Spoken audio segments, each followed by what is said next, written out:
You want half my business? After you cheated on me? I slammed the divorce papers onto the table, my hands shaking. Emily just smirked. Oh, sweetheart, she purred, crossing her legs. You'll survive. Alexander takes care of me now.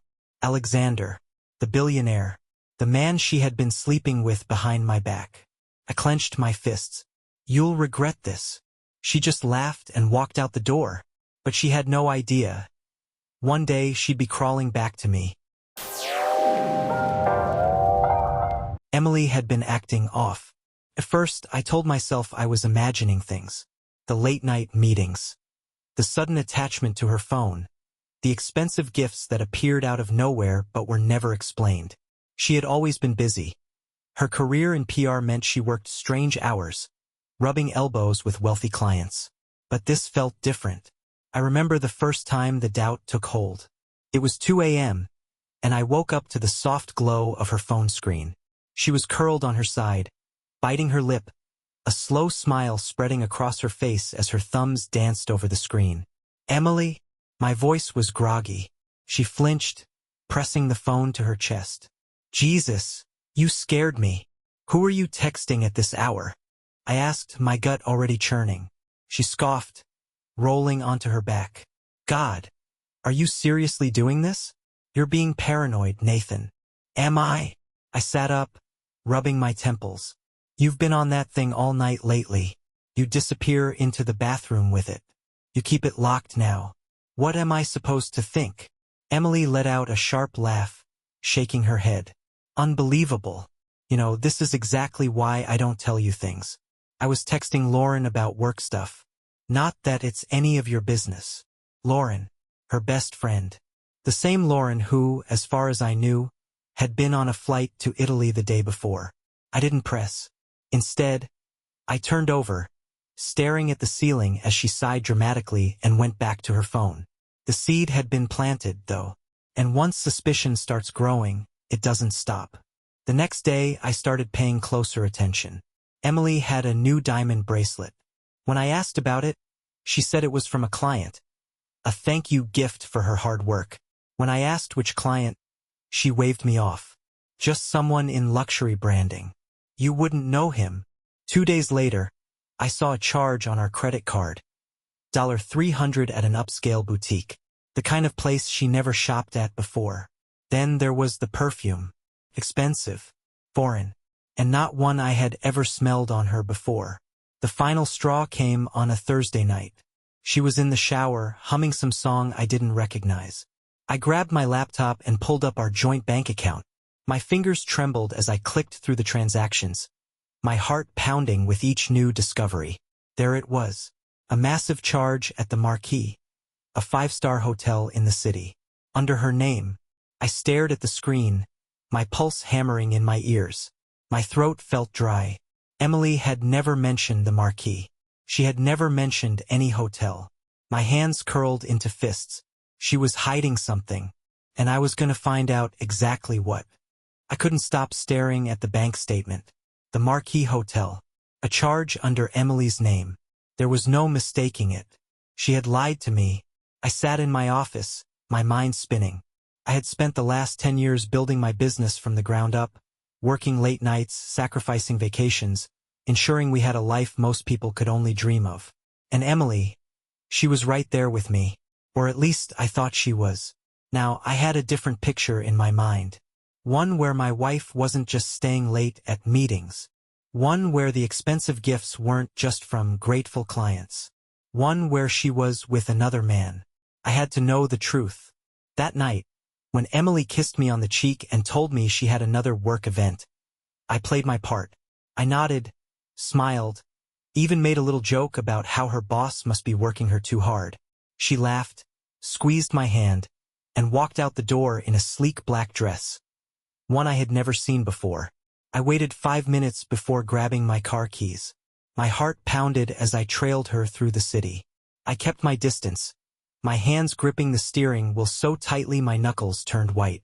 Emily wasn't heading toward her office. She wasn't heading anywhere near it. She was going to the Marquis. I parked a block away and watched from a distance as she stepped out of her car, handing the keys to the valet. She moved confidently, like she had done this 100 times before. She walked into the hotel, past the doorman, and straight toward the elevator. I sat there, staring at the grand entrance of the five-star hotel, every part of me screaming to charge in and demand answers. But I knew better. I had to be smart. I stepped out of my car and walked toward the entrance, keeping my head down, my baseball cap pulled low. At the front desk, I caught sight of the digital guest list on the receptionist's screen. A name popped out immediately. Alexander Sterling, Pantou Suite. The name hit me like a sledgehammer to the chest. Alexander Sterling, a billionaire, an investor, a man I had once considered a potential business partner. He was a fixture in financial circles. His name carried weight, his fortune unmatched. And now he was the man my wife was sneaking off to see. I clenched my fists and forced myself to stay calm. I needed proof. Making my way to the back of the lobby, I spotted a staff-only hallway. With my heart hammering, I slipped inside, searching for any way to get upstairs unnoticed. I found a stairwell leading to the upper floors. I took the stairs 2 at a time, my breath coming fast, sweat beating at my temple. By the time I reached the penthouse level, I was shaking with adrenaline. Then I heard it.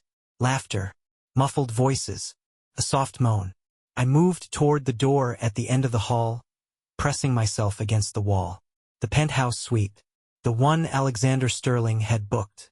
Carefully, I pulled my phone from my pocket, switched to the camera, and hit record. The door was cracked just enough for me to see inside.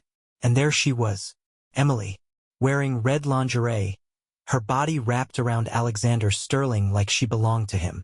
Her fingers traced his jawline, her lips brushing against his neck. She was smiling, laughing, whispering something into his ear. And Alexander? He looked amused, relaxed, like this was nothing new. The world around me faded into a dull hum. I should have barged in, screamed at them, broken something, anything. But instead I just stood there, recording. I let the camera capture every second of my wife's betrayal. Once I had enough, I turned and walked away. The ride home was a blur. I barely remembered driving, barely registered the city lights flashing past me. All I could see was Emily in that hotel room, draped over another man. When I got home, I forced myself to act normal. I poured a drink, sat in my chair, and waited. An hour passed, then 2. Finally, around midnight, the front door clicked open. Emily walked in like nothing had happened. "Hey," she said, kicking off her heels. "You're still up." I smiled, nodded, took a sip of my whiskey. "Yeah, couldn't sleep." She walked over and leaned down to kiss me on the forehead. "You work too hard. Get some rest. Okay?" She smelled like cologne, not mine. I watched her disappear upstairs, listened as the shower turned on. I didn't follow. I just sat there, staring at the ice melting in my glass, already planning my next move. The next morning, I woke up to the smell of coffee. Emily was in the kitchen, humming softly, dressed in her silk robe, acting like the perfect wife. Then she turned, holding a folder in her hands. "I need you to sign these," she said, her voice smooth and rehearsed. I looked down. Divorce papers. I let out a slow breath, my fingers tightening around the pages. I glanced up at Emily, who was watching me with an expression I couldn't quite place. Confidence. Maybe even relief. She thought she had won. She had no idea what was coming. I stared at the papers in my hands, my pulse a steady, controlled drumbeat. Emily stood across from me in the kitchen, arms crossed, her expression unreadable. She had showered, blow-dried her hair, and applied just enough makeup to look effortlessly perfect.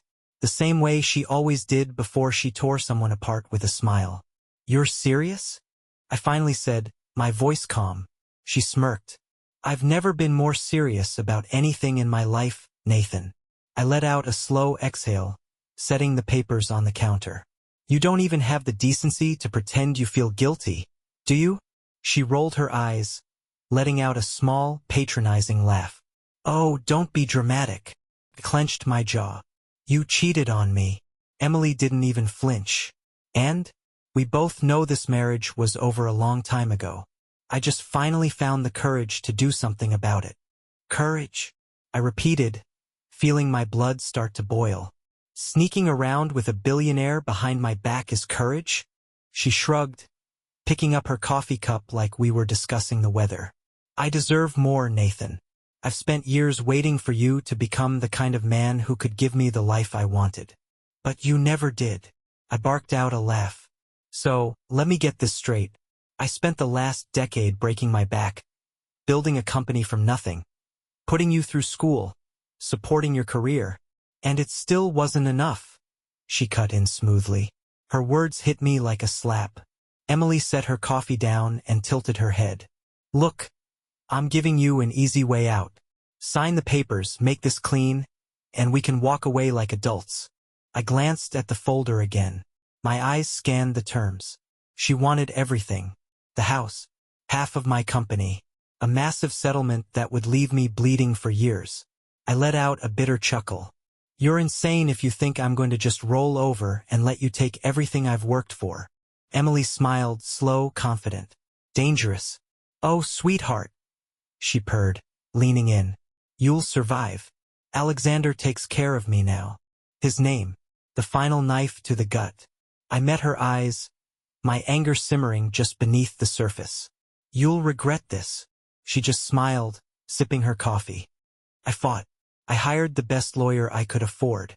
I dug through financial records, emails, anything I could use to prove she had been unfaithful, that she didn't deserve a damn dime from me. But Emily, she came prepared. With Alexander Sterling's money backing her, she had a team of ruthless, high-powered attorneys who made my legal defense look like a joke. They dragged me through hell. Every financial move I had ever made was scrutinized. They argued that my business was only successful because of her support, that our lifestyle, the house, the cars, the luxury, was something she had built with me, and therefore she was entitled to half. They painted me as bitter, controlling, unable to provide the life she deserved. When my lawyer tried to bring up her affair, they crushed him. They had cleaned up every trace. No paper trails. No digital footprints. It was as if I had imagined the whole thing. In the end, the judge ruled in her favor. Emily got the house. She got 49% of my company, enough to keep a stranglehold on my business, siphoning money from it without lifting a damn finger. And on top of that, I owed her a 7-figure settlement. I lost everything. The day it all became real, the day the papers were signed, and the judgment was final, Emily showed up at what used to be my house to collect her things. Or rather, to gloat.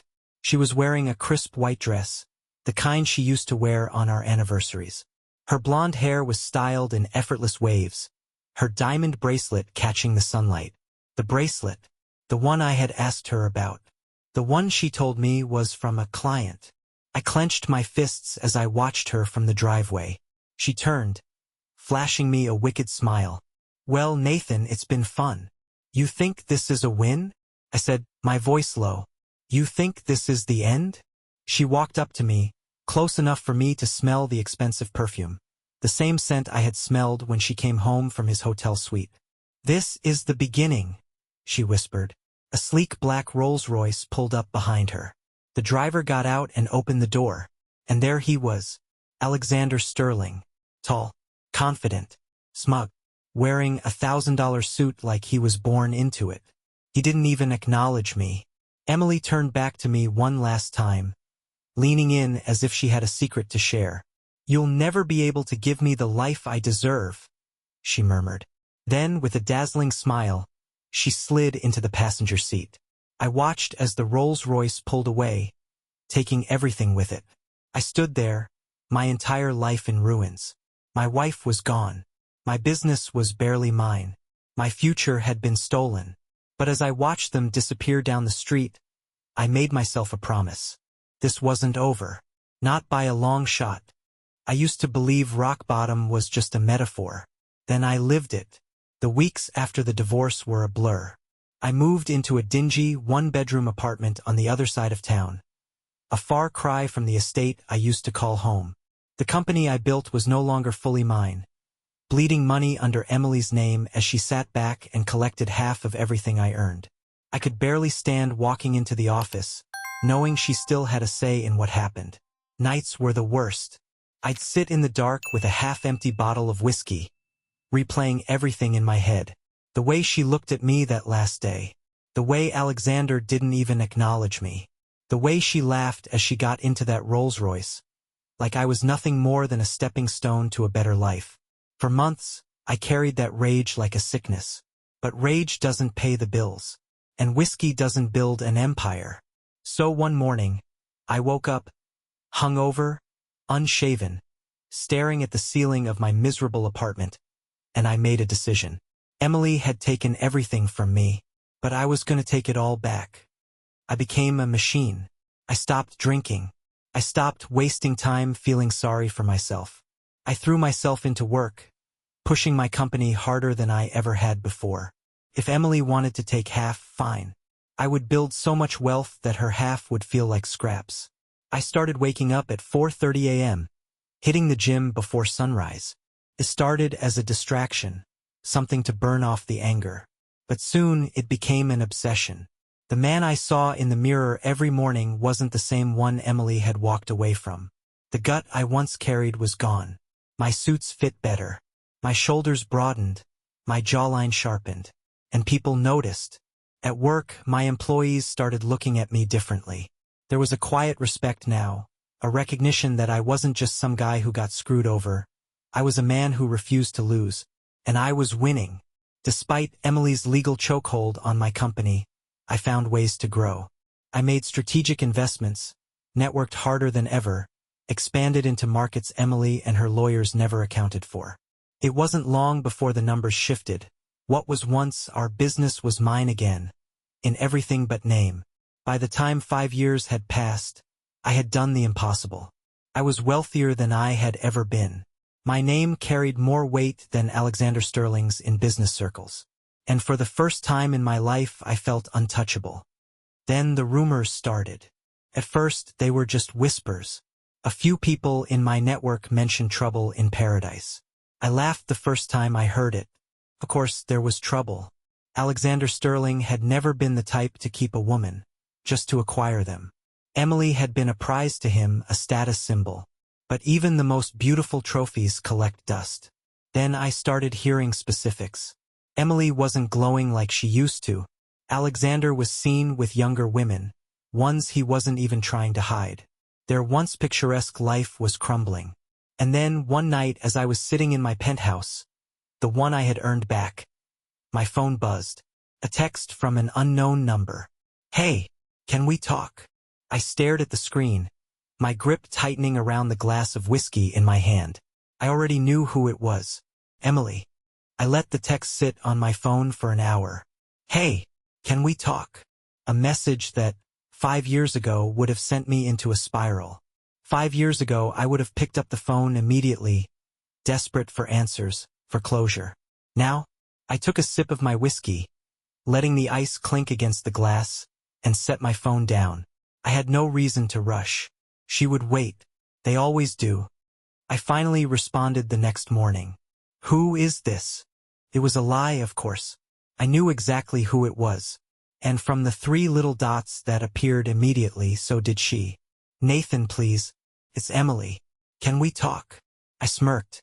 "About what?" There was a pause. Then, I need to see you." I let her message hang there, deliberately making her sweat.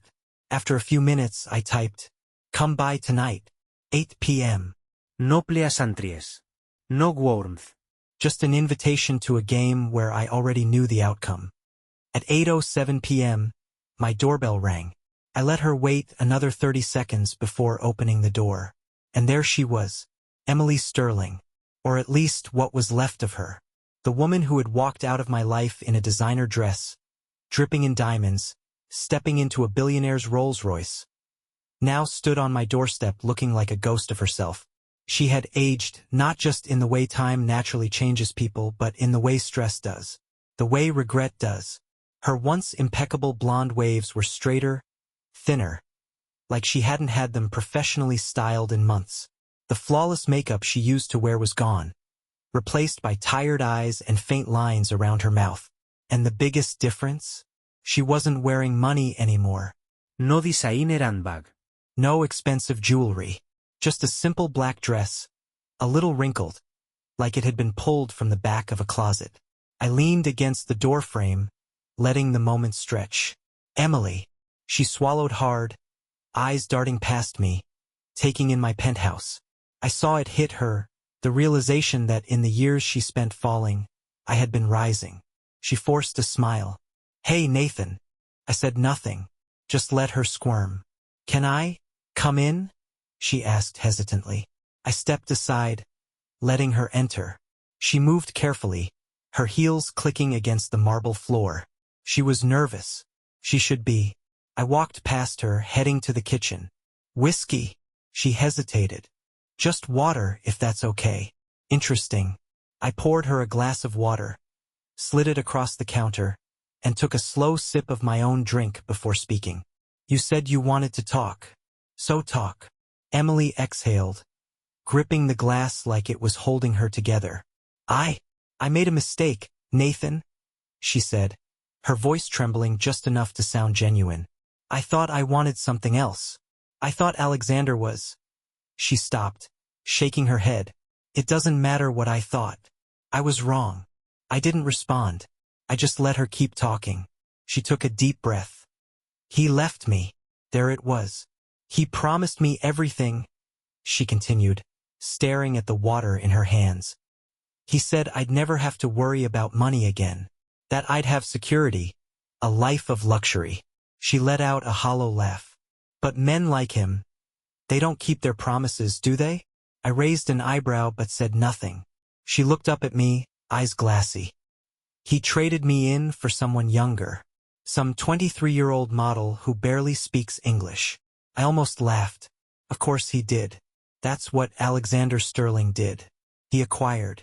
And when something lost its shine, he replaced it. She sniffled. He left me with nothing, Nathan. No money, no home. I had to sell my jewelry just to keep my apartment. She looked at me then, really looked at me. Her gaze flickered over the tailored suit, the expensive watch on my wrist, the success radiating from every inch of my life. I knew exactly what she was thinking. She had bet on the wrong man. I let the silence stretch again, watching her get more desperate by the second. Finally, she broke. I miss you, she whispered.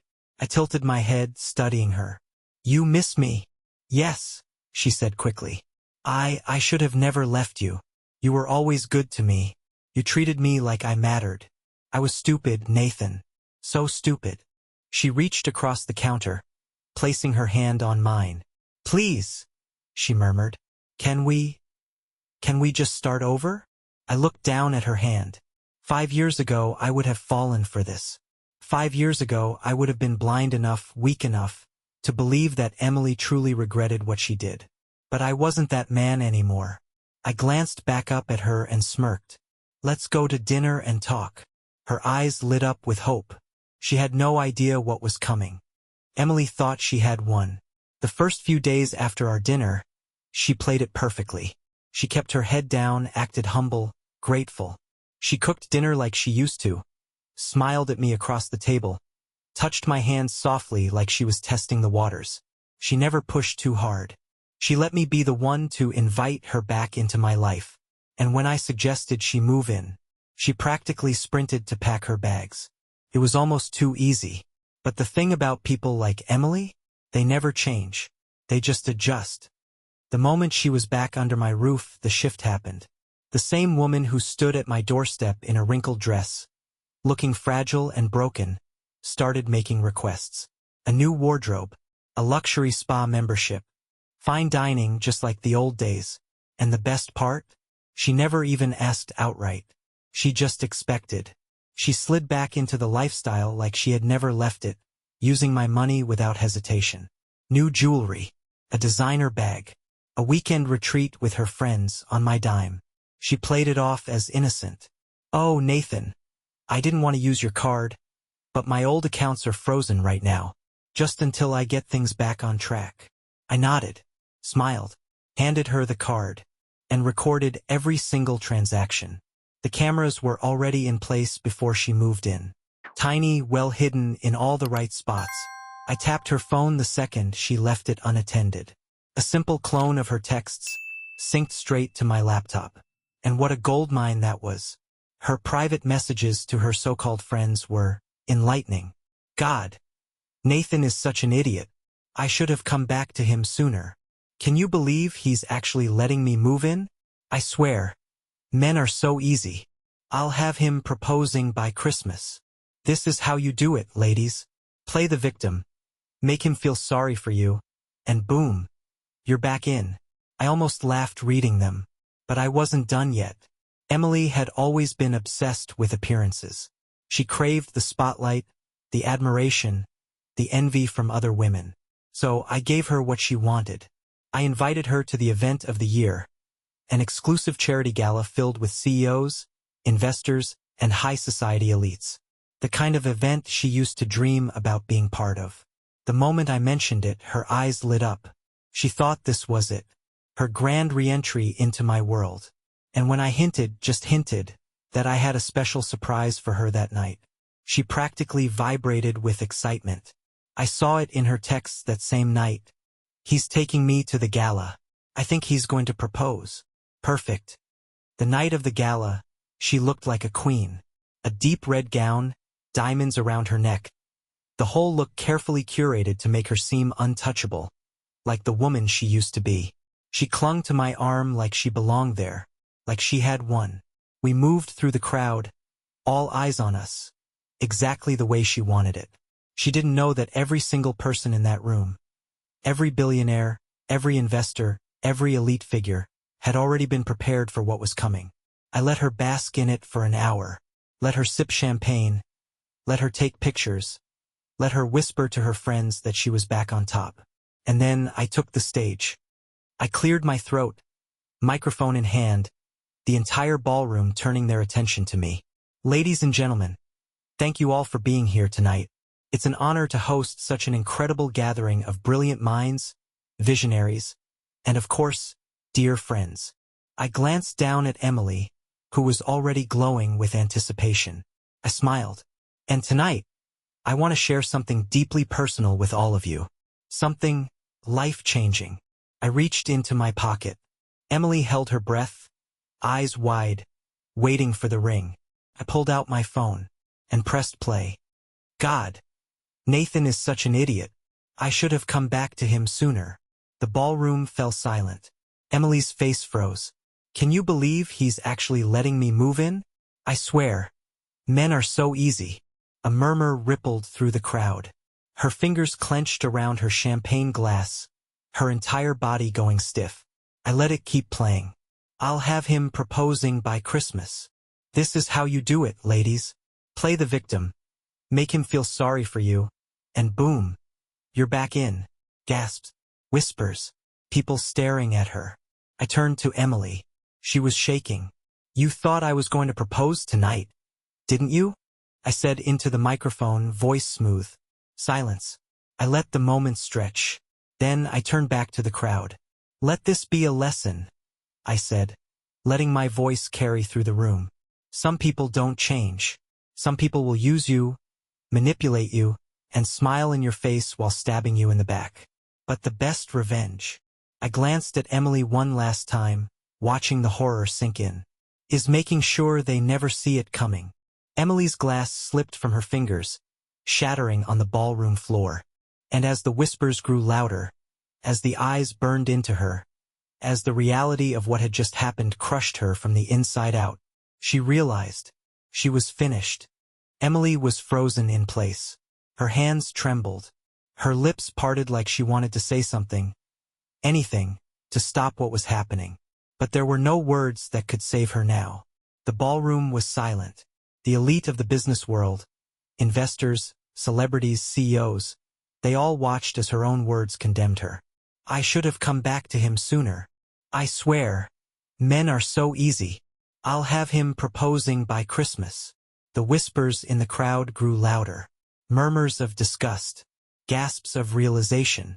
Emily, the woman who thought she had played the game to perfection, was now standing in the middle of an audience she once craved the approval of, exposed for exactly what she was.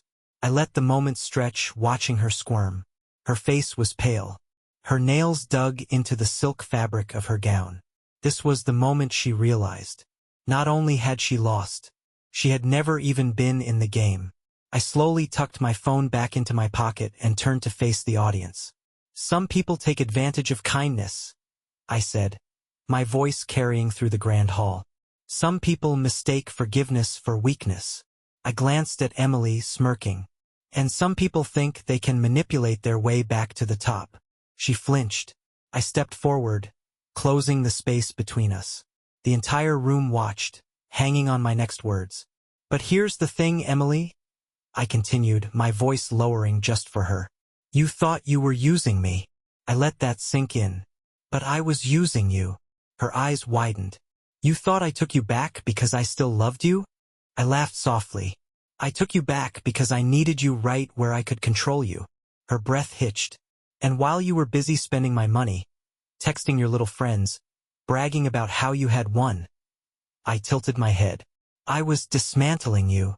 Her entire body locked up. What do you mean?" I pulled a small envelope from my pocket and tossed it at her feet. Emily hesitated. Then, with shaking hands, she reached down, picked it up, and pulled out the papers inside. Her eyes scanned the document, and when she realized what it was, her entire face crumbled. Her voice cracked. No. I smiled. "You've been legally evicted, Emily." Gasps rippled through the crowd. "That penthouse you've been living in?" I said. "It was never yours. It was mine. And as of this morning, your access is revoked. Your things? Already packed and waiting outside." She stumbled back. No. "Your credit cards?" I pulled out my phone and clicked a single button. She jolted as her own phone buzzed in her clutch. She scrambled to check the notification, then gasped. "Account closed. Credit canceled. No more money. No more security. No more lifeline." She clutched her chest like she couldn't breathe. "Nathan, please." I leaned in, my voice calm, controlled, unbothered. "I gave you the life you wanted," I murmured. "And then I took it back."